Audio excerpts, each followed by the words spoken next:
அனைவருக்கும் வணக்கம். இது வரைக்கும் நடந்த செஷன் எல்லாத்துலேயுமே எஜுகேஷன் ரிலேட்டடான பர்சனாலிட்டி ரிலேட்டடான விஷயங்களை பார்த்தோம்.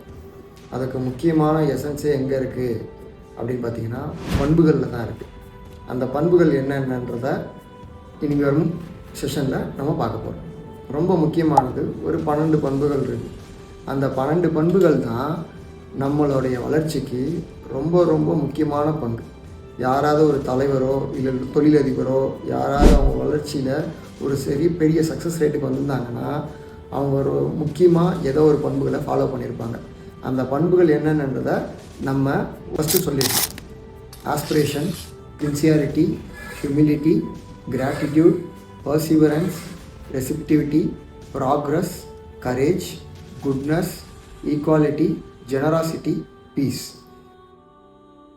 இந்த 12 பண்புகளில் ஏதோ ஒரு பண்புகளால் தான் அவங்க பெரிய ஒரு அச்சீவ்மெண்ட்டை ஃபாலோ பண்ணியிருப்பாங்க. அது இந்த பண்புகளுடைய விகிதம் வேணால் அதிகமாக இருக்கலாம். ஒருத்தர் பெரிய அளவு உலக அளவில் பெரிய பணக்காரராக இருந்தாருன்னா அதுக்கேற்ற மாதிரி அவர் பண்புகளை ஃபாலோ பண்ணியிருப்பார். நன்றி.